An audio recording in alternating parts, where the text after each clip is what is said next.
From Studio 3 at Buzz TV, it's The Horse's Mouth with Tom McManus.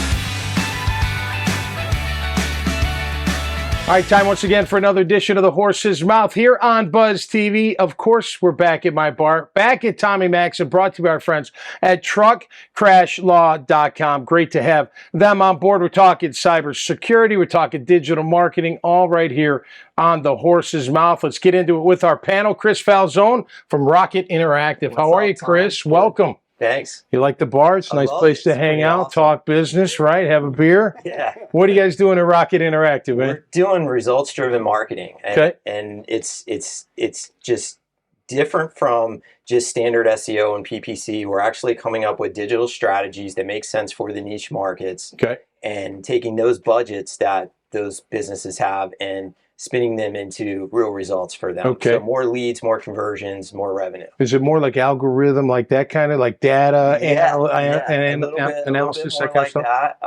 It's still hard research, and it's still knowing small to medium and corporate-sized businesses and what to do for them and what works. Okay, cool, man. Great to have you on the show. Thanks. James Lampke's back. What up, How was dude? the birthday, man? It was fantastic. Did you have a good one? Best spent with you. Yeah, no doubt. Well, you came back, so that's got to be something, right? Yeah. What's the latest that Robert have, man? What's the latest you guys are working on? Funny we're talking about cybersecurity. Really? It seems to be where the lack of talent is today. You've got various different statistics out there. You can combine them all into one person for every 10 security roles out there, and that's not a nationwide problem; it's a worldwide problem. Wow. And with the constant conversations in cybersecurity. In the old days, it was I want to protect my data. Now we're protecting countries, we're protecting everything, and that's where everything that's going on in the current climate of today is really focusing on, and what's really worrying a lot of people. Yeah, no doubt about it. Do kids have to? I know they have to obviously get certified and whatnot, but is that something like if they got into cybersecurity, do they got to go to a 4-year college for that, 2-year college, or what's the story? I think it really depends on the company and the industry you're in. Okay. I come from the dynamic that I would much rather see the talent than a piece of paper. Yeah, But at the same time, too, yeah. It doesn't go without saying how much more valuable getting that education, to focus on education and really earning your salt, if you will, through college, through certifications and through education, and combining that with the hands-on knowledge that you've built. Because the beautiful thing about technologists, they didn't start when they got to college. They started when they were breaking their Nintendo back in the day. Yeah, right. Fixing it, right? Exactly. Yeah, no doubt, no doubt. Great to have you, my friend. Jay Oliva, how are you, my friend? I'm doing good, man. PGA Tour head of cybersecurity. You kind of laughed when I said you got to go to school. What do you think about all that?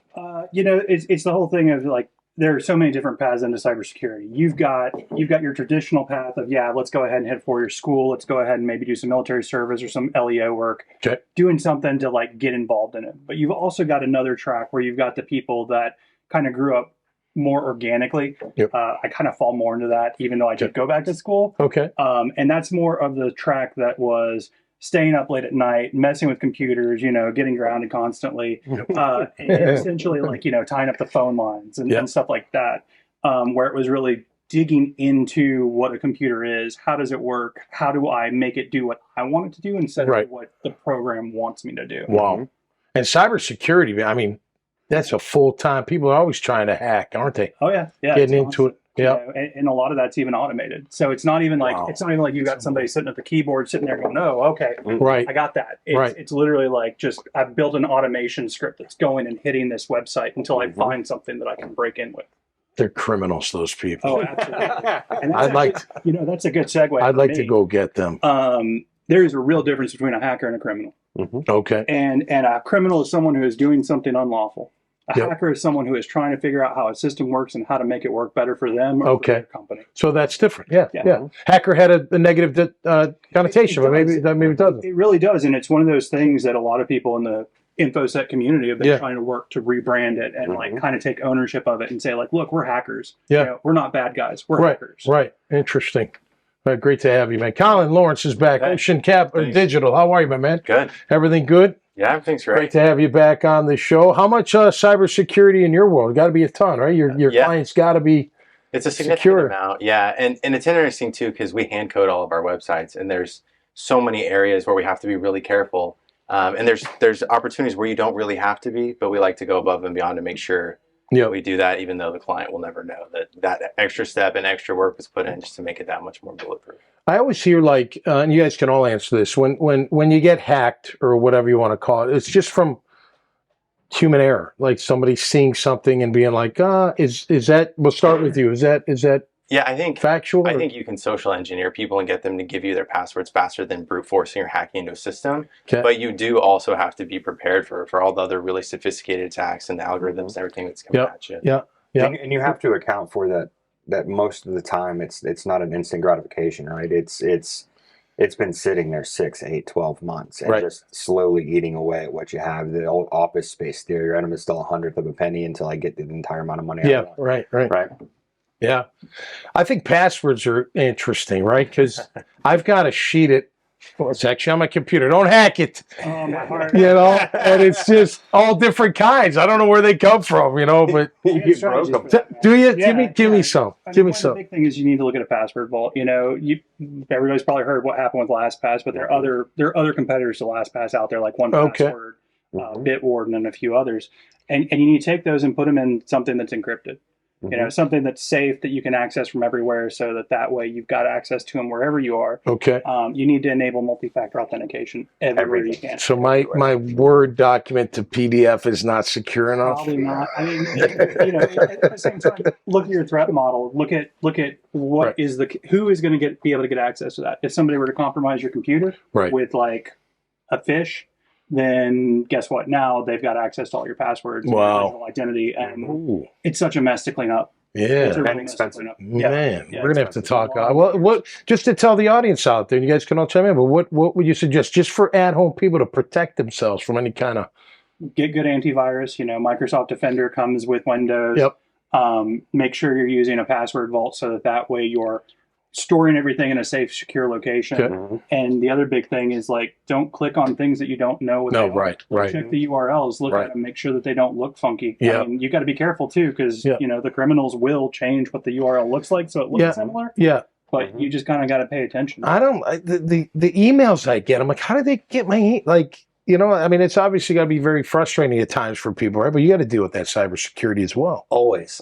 And I do a ton of WordPress sites, so that's one of the biggest CMSs out there that's a freeware, and so everybody's trying to get in and unlock. So two-factor authentication, you know, changing things up and keeping those plugins and everything up to speed, like up to date, constantly doing updates and security updates if you're running like public software like that.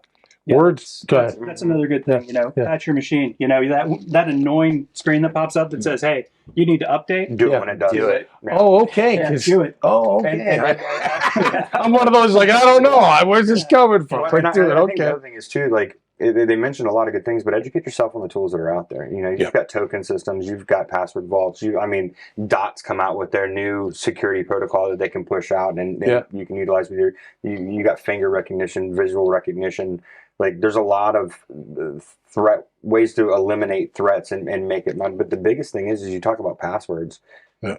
Don't do Jim, here's my address number. Like no, get complicated with it, get thought process, and you can even get password randomizers that will randomize your password every single time. So you don't know your password, but you know what your key or your token. And where does it get stored? Where is it? The password vault. And that's the reason for the password vault, which you need to make sure that you're using different passwords for every site. Yeah. That way, because I mean, you know, all these sites get compromised. So instead of having to go back and go, oh well, password 123 has been compromised on 50 different websites now. It's been compromised on that one bank site or whatever, and you can change that one password. And as you do that, I'd say the biggest thing that you want to do too is a lot of these password vaults and things like that are coming with dark web and trackers. So watch that, because as your password gets lost, as your email gets lost, as whatever it may be, your login. Sure. You can check and run that through things like LastPass and stuff like that to see if any of your accounts are at risk. Okay. Do it. Take your 5 minutes to do it. Yeah, heck yeah. Man, you learn something new as a bartender on this show. I appreciate it, guys. All the best. Thanks for being here. All right, that'll do it for us this time around. If you like these kind of conversations, check out more at iwannabuzz.com. Till next time, stay safe and be cool out there. And we'll see you right here on The Horse's Mouth. Cheers.